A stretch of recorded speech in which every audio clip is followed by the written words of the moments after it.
Hey guys, this is KKS and अभी आप लोग देख रहे हैं केकेएस कंप्यूटर साइंस। और अभी हम लोग कर रहे हैं लॉजिक गेट, जिसमें हम कंटिन्यू कर रहे हैं टाइप ऑफ लॉजिक गेट के बारे में। इससे पहले हमने कौन कौन सा टाइप कंप्लीट कर लिया है उसको थोड़ा सा बता दें। तो सबसे पहले हमने नॉट गेट को कंप्लीट किया है, उसके बाद एंड गेट को कंप्लीट किया है, और अभी हम लोग देखने वाले हैं और गेट के बारे में। तो चलिए स्टार्ट करते हैं logic gate, types of logic gate में हम लोग और गेट को। तो और गेट जैसे कि हम लोग सभी गेट के बारे में पढ़े, तो वहाँ पे सबसे पहले देखें ऑपरेशन क्या है, मतलब काम क्या करता है वो लॉजिक गेट। तो इसका काम क्या है, इसका ऑपरेशन क्या है। तो इसका ऑपरेशन है output is one if at least one input is one. इसका मतलब क्या है, इसका सिंपल सा मतलब ये है, जो अगर उस मान लेते हैं हम और गेट बनाए हैं, और गेट मेरा लॉजिक गेट है, तो उसमें जितना भी इनपुट है उस इनपुट में से अगर एटलीस्ट एक भी मेरा इनपुट अगर हाई है, मीन्स वन है, तो मेरा जो आउटपुट होगा वो आना है, वन आएगा। अगर यहाँ पे एक केस और बता सकते हैं, जैसे कि मान लेते हैं सभी का सभी मेरा इनपुट जो है वो जीरो है, मीन्स लो है, तो मेरा क्या होगा, आउटपुट आएगा लो। अगर इसके अलावा कोई भी अदर केस है, जैसे कोई भी एक इनपुट जो मेरा अगर वन हो गया, तो वहाँ पे हम कह सकते हैं जो मेरा इनपुट है वो अगर वन है, तो वो मेरा आउटपुट जो आएगा वो हाई आएगा, मीन्स वन आएगा। तो वही इसका ऑपरेशन क्या है, output is one if at least one input is one. अगर आउटपुट मेरा वन तभी आएगा जब मेरा एक भी इनपुट क्या रहेगा, वन रहेगा। उसका बुलियन एक्सप्रेशन का बात करें, तो इसका बुलियन एक्सप्रेशन होता है y equals to A plus B, Y equals to A plus B. और इसको बोल सकते हैं, इसका सिंबल जो है वो प्लस है। जैसे यहाँ पे हम क्या किए हैं, प्लस का यूज़ किए हैं, प्लस मतलब और का यूज़ किए हैं, तो सिंबल इसका और प्लस से हम डिनोट कर सकते हैं। उसके बाद इसका जो रिप्रेजेंटेशन है, हम किस प्रकार से इसको रिप्रेजेंट करते हैं, तो सिंपल सा इस प्रकार से एक कर्व लाइन खींचते हैं, उसके बाद इस प्रकार से हम इसका डायग्राम बनाते हैं। तो ये क्या है, ये और गेट है, ये क्या है, और गेट है। तो यहाँ पे मेरा ये इनपुट ए हो गया, ये बी हो गया, और ये वाई है जिसको हम बोलते हैं ए और प्लस बी। ए प्लस बी का मतलब ये है ए और बी, तो इसलिए हम यहाँ पे प्लस को किया किए हैं, और गेट से हम डिनोट किए हैं। तो ये जो प्लस है, यहाँ पे प्लस का मतलब होता है और।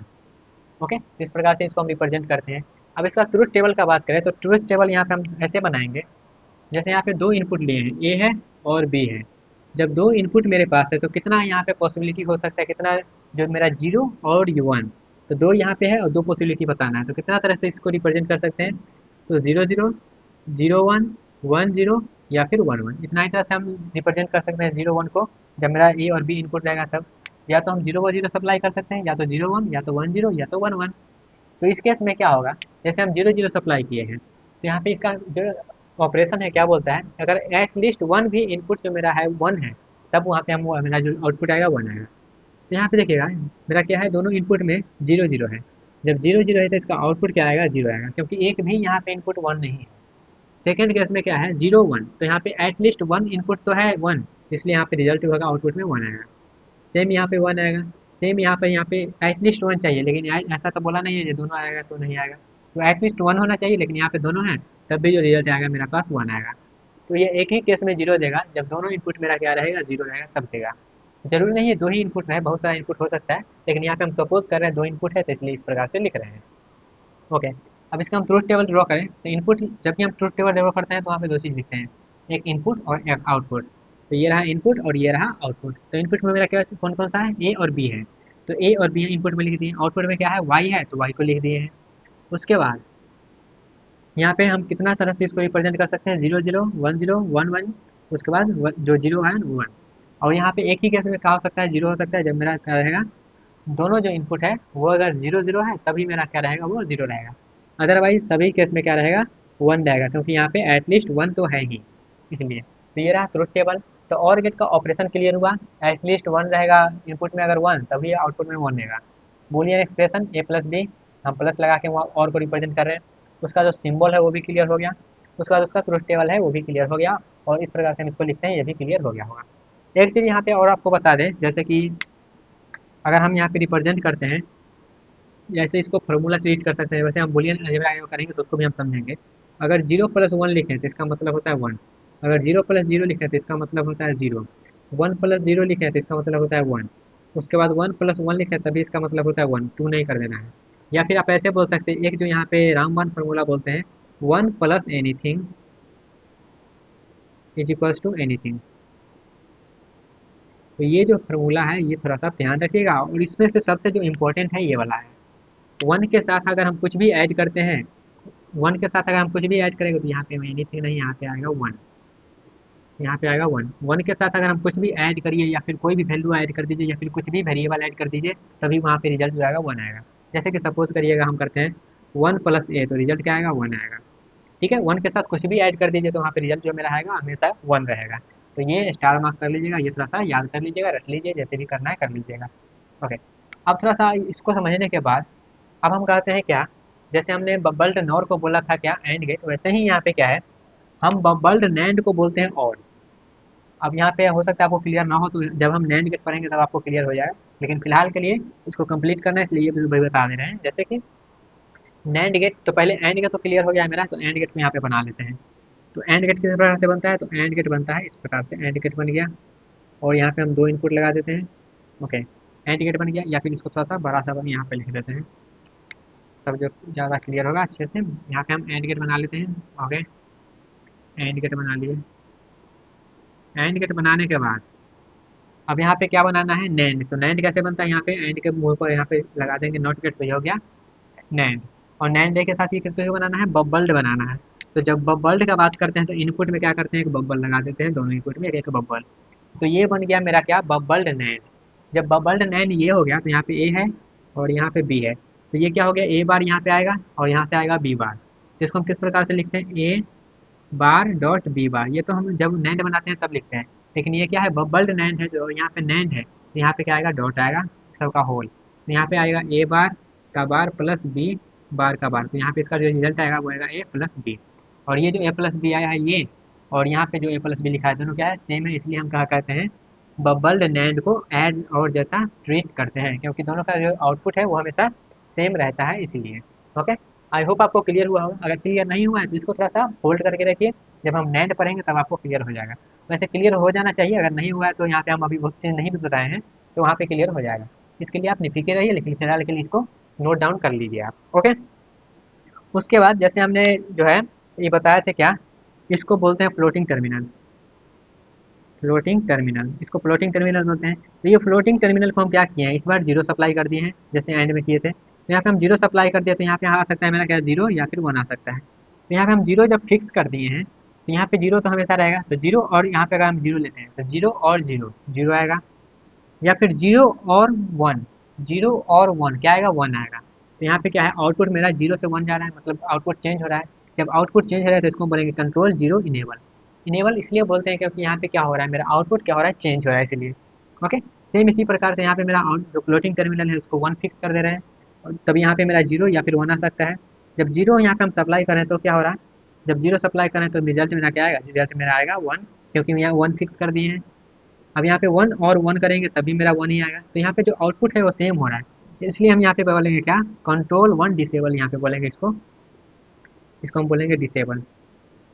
ये क्या है मेरा, कंट्रोल 1 डिसेबल है। आई होप आपको क्लियर हुआ, जो कंट्रोल 1 इनेबल और डिसेबल का मतलब क्या हुआ, जब भी मेरा आउटपुट चेंज हो रहा है तो उसको हम बोलेंगे इनेबल, आउटपुट अगर चेंज नहीं हो रहा है तो उसको बोलेंगे हम डिसेबल। तो आई होप आपको क्लियर हो गया होगा। अब थोड़ा सा आगे बढ़ते हैं, ये सब करने के बाद अब हम चलते हैं 2 लॉ पे, कम्यूटेटिव एंड एसोसिएटिव लॉ पे।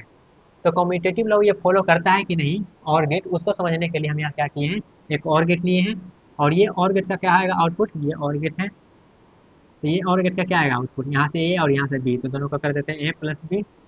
सेम इसी प्रकार से यहाँ को क्या आएगा, बी है और ए है, तो इसको हम इस प्रकार से लिखते हैं, ये भी क्या है, और गेट है, तो यहाँ पे आएगा बी प्लस ए। तो क्या ये दोनों इक्वल है, ए प्लस बी और बी प्लस ए इक्वल है कि नहीं, तो इक्वल है कि नहीं उसके लिए आप क्या करिए, यहाँ पे ये वाला कोई भी वैल्यू आप पुट करिए। जैसे हम कौन सा मान लेते हैं, 1 1 पुट कर देते हैं, ठीक है। तो 1 1 जब पुट करिएगा तो 1 + 1 क्या आएगा, 1 आएगा। फिर यहाँ पर भी 1 + 1 क्या आएगा, 1 आएगा। तो कोई सा भी वैल्यू पुट कर दीजिए, हमेशा वैल्यू क्या आएगा, दोनों सेम आएगा। जब दोनों सेम आएगा तो इसको हम बोल सकते हैं दोनों क्या है, इक्वल है। तो इक्वल है तो हम बोल सकते हैं क्या है मेरा, ये जो है फॉलो और गेट, और गेट जो है फॉलो करता है कम्यूटेटिव लॉ को। ओके, सेम इसी प्रकार से अगर हम एसोसिएटिव का बात करें तो यहाँ पे मेरा इनपुट क्या है, ए है, यहाँ पे बी है और यहाँ पे सी है। जब ये दोनों को हम लेंगे तो ए प्लस बी हो जाएगा, ये क्योंकि और गेट है तो ये क्या हो जाएगा, ए प्लस बी। जब ये ए प्लस बी इधर से आ रहा है और सी इधर से आ रहा है, सी इधर से आ रहा है, ये वाला सी इधर से आ रहा है, तो ए प्लस बी और सी, तो यहाँ पे ये भी क्या है, और गेट है। जब ये भी और गेट है तो इसका जो आउटपुट आएगा, आउटपुट क्या आएगा, ए प्लस बी और प्लस आएगा सी, क्योंकि यहाँ पे सब क्या हो रहा है, ऐड हो रहा है। तो यहाँ पे ये आ गया। सेम इसी प्रकार से यहाँ पे मेरा क्या है, यहाँ पे मान लेते हैं बी है और यहाँ पे सी है और यहाँ पे ए है। तो ये और गेट है तो क्या करेगा, ये दोनों को ऐड कर देगा, मतलब बी प्लस सी कर देगा, और यहाँ से ए आ रहा है और यहाँ से बी प्लस सी आ रहा है, तो इसका जो आउटपुट आएगा क्या आएगा, तो इसका जो आउटपुट आएगा बी प्लस सी प्लस ए। तो क्या ये दोनों इक्वल है कि नहीं, क्या ये दोनों इक्वल है कि नहीं, वो जानने के लिए क्या करना है, फिर से यहाँ पे हम जो भी वैल्यू दे रहे हैं उसको पुट करके वहाँ पे क्या करना है, क्रॉस वेरीफाई करना है दोनों इक्वल है कि नहीं। जब इसको हम क्रॉस वेरीफाई करेंगे उससे हम ये देखेंगे ये और ये जो सर्किट बना है सो दोनों क्या है, इक्वल है। जब दोनों इक्वल है तो ये जो वैल्यू इस प्रकार से लिख रहे हैं सो और इस प्रकार से लिख रहे हैं सो, या फिर हम इस प्रकार से लिख रहे हैं सो और या इस प्रकार से लिख रहे हैं वो, दोनों क्या है, दोनों सेम है। इस तरह से हम बोल सकते हैं जो एसोसिएटिव लॉ है, एसोसिएटिव लॉ का मतलब ये होता है जो इसको इधर उधर करके लिख दीजिए कोई दिक्कत नहीं, जैसे ए प्लस बी पहले लिख दीजिए और प्लस सी कर दीजिए, या फिर आप बी प्लस सी पहले लिख दीजिए और प्लस ए कर दीजिए, इसको बोलते हैं एसोसिएटिव लॉ। और कम्यूटेटिव मतलब ये होता है उलट पलट कर लिख दीजिए कोई वैल्यू में फर्क नहीं पड़ता, कोई आउटपुट में फर्क नहीं पड़ता है। तो ये भी क्या करता है, फॉलो करता है। तो यहाँ पर भी लिख देते हैं फॉलो और गेट। और गेट क्या करता है, फॉलो करता है एसोसिएटिव लॉ को। आई होप आपको क्लियर हुआ होगा, जो कम्यूटेटिव लॉ को फॉलो करता है भी और एसोसिएटिव लॉ को भी फॉलो करता है। तो ये था ओवरऑल डिस्कशन ऑफ और गेट। और गेट में हमने ऑपरेशन देख लिया है, बूलियन एक्सप्रेशन समझ लिया है, इसका जो सिंबल है वो समझ लिए हैं, प्लस क्यों लिखते हैं वो भी समझ लिए हैं, ट्रुथ टेबल समझ लिए हैं, उसका बबल्ड नैंड को बोलते हैं और वो भी समझ लिए हैं। उसके बाद हमने कंट्रोल इनेबल और कंट्रोल डिसेबल को भी समझ लिए हैं। उसके बाद कम्यूटेटिव लॉ को समझ लिए, उसके बाद एसोसिएटिव लॉ को भी समझ लिए। अब थोड़ा सा एक और जो नोट पॉइंट है वो समझते हैं, लेकिन ये चीज़ जो है आपके सिलेबस में भी पढ़ना है। ये ट्रांजिशन लॉ की टीसीएल और ईसीएल के बारे में आपको डिटेल में पढ़ना है, लेकिन यहाँ पे एज अ नोट पॉइंट हम यहाँ पे बता दे रहे हैं इसको।